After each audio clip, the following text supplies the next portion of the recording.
Vamos iniciar nosso capítulo 6, falando agora sobre os testes de hipóteses sobre matriz de covariâncias em populações normais. Então, nós terminamos a inferência sobre vetores de médias de uma população normal, população multinomial que nós tratamos. E agora nós vamos falar sobre testes de hipóteses sobre matriz de covariâncias em populações normais.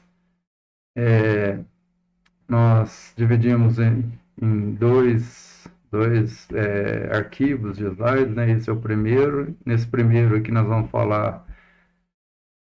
fazer uma introdução com essa aula de hoje, falar de covariâncias de uma população, vai ser essa aula, essas duas sessões. Depois, teste para um valor específico da covariância. Depois vamos falar da independência e felicidade, teste para independência e felicidade, e estrutura de simetria composta. E na segunda parte, que é o outro arquivo, melhor dizendo, perdão, nós vamos falar das comparações de duas ou mais populações, para matriz de duas ou mais populações, todos nos casos normais. Introdução, então. Vamos apresentar nesse capítulo, então, as principais testes envolvendo matriz de covariâncias de populações normais. Utilizaremos principalmente os testes da razão de verossimilhanças para realizar tais inferências. Inicialmente, como eu falei, apresentaremos os testes de hipótese de matriz de covariância para uma população, que é esse conjunto de slides nesse arquivo. Entre eles, o teste de esfericidade e de independência. E, inclusive, estrutura de simetria composta. Numa última etapa, vamos apresentar os testes para igualdade de matriz de covariância entre várias populações, conhecido como teste de Bartlett multivariado. Isso está em outro arquivo. Trataremos também do caso especial testar a hipótese de que a covariância entre dois grupos de variáveis é nula. Esse teste tem especial interesse na obtenção de correlações canônicas. Então, quando a gente for fazer correlação canônica, apresentar correlação canônica, nós devemos aplicar esse teste antes para verificar se um grupo de variáveis é independente de outro grupo de variáveis. Por meio deles, verificamos se a estimação da correlação canônica, então, entre os dois grupos de variáveis será efetiva ou não.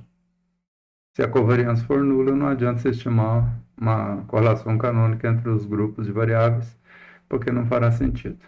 Em todos os casos, vamos pressupor a normalidade multivariada das populações amostradas. Então, esse é o nosso roteiro, e são testes muito importantes. E são as generalizações dos testes, quando a gente fala na estatística básica, dos testes univariados para variância. A gente usa o teste normal para testar que a variância suposição de normalidade, usamos teste Q quadrado para testar se a variância de uma população é igual a uma constante. E fazemos a estimação por intervalo para ela e para o desvio padrão, né? Populacional em variâncias normais, em populações normais. Bom, então nesse primeiro arquivo nós vamos abordar os casos de uma população, né, até teste para um valor específico da matriz de covariância. O valor específico, obviamente, é uma matriz, P por P, positiva definida, teste de independência e esfericidade e estrutura de simetria composta. Então, vamos iniciar nossa discussão apresentando o teste para hipótese sobre matriz de covariância, que é baseado na razão de verossimilhança assumindo normalidade. Vamos considerar várias hipóteses de interesse. Estrutura de covariância específica, sigma zero, em que essa matriz ela é uma matriz P por P, conhecida, fixa, e positiva definida, que é uma matriz de covariância. Estrutura esférica, estrutura de simetria composta e independência das P variáveis sob estudo no vetor P-dimensional das variáveis sob estudo. Então, os componentes seriam independentes. Ou seja, sobre normalidade, o que implica independência? Covariância nula. Covariância nula implica independência. Então, testar que as covariâncias nulas, pressupondo normalidade, implica em dizer que as variáveis são independentes. Essa é a lógica desse teste. o que não vale para outras distribuições de probabilidade multivariadas. Várias técnicas multivariadas, quando eu falo não vale, covariâncias independentes não implicam em independência das variáveis aleatórias. Em todos os casos, variáveis independentes implicam em covariância nula, mas a recíproca não é verdadeira, a não ser no caso normal multivariado. Várias técnicas multivariadas dependem da aplicação de alguns desses testes, principalmente para que seja alcançada uma maior eficiência. Então, quando a gente fala em componentes principais, variáveis canônicas, análise fatorial, eventualmente nós vamos precisar aplicar alguns desses testes aqui.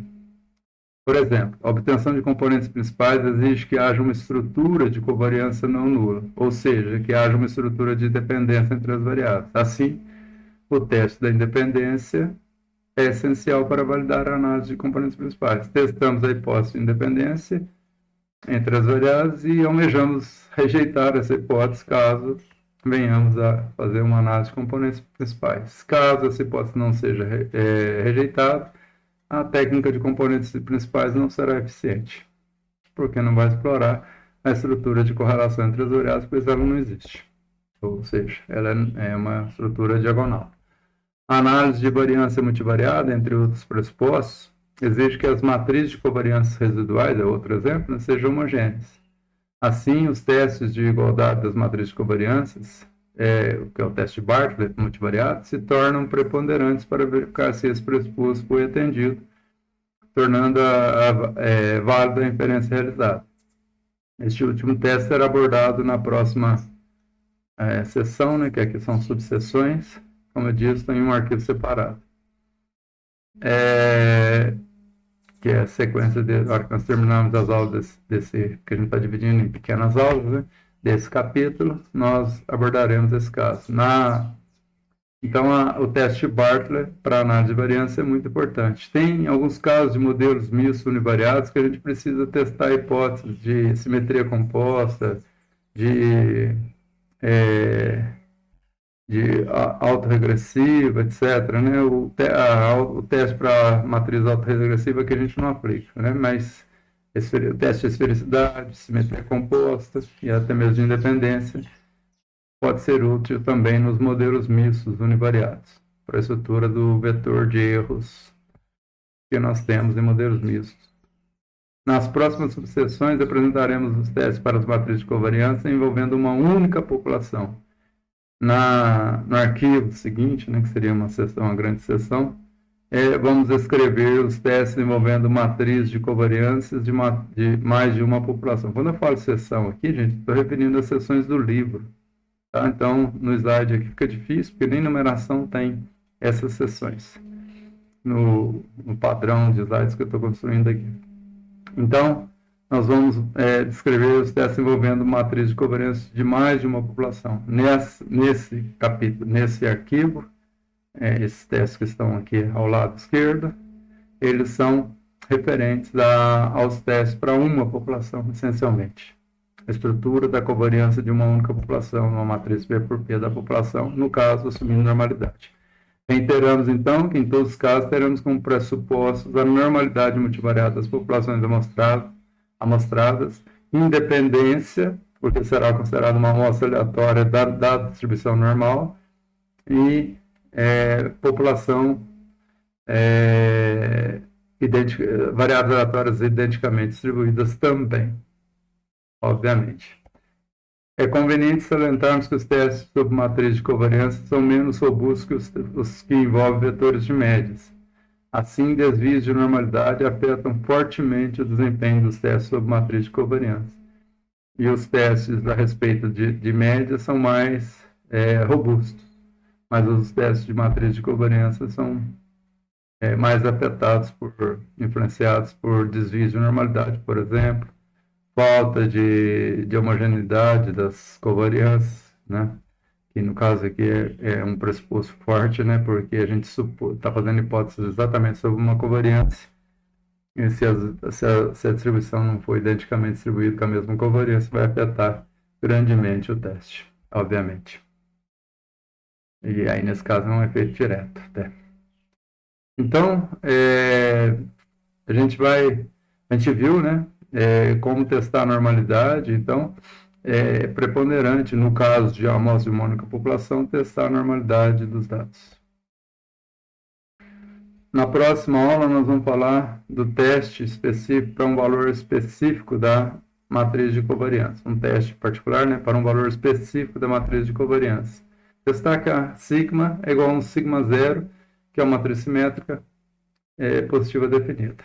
Então, até lá, espero que vocês tenham gostado, né? Essa aula não foi nada teórica, só para iniciarmos nosso assunto, introduzirmos o nosso capítulo sobre testes de hipótese sobre matriz de covariância de populações normais, de uma ou de várias populações normais. Muito obrigado por assistirem e até a próxima aula.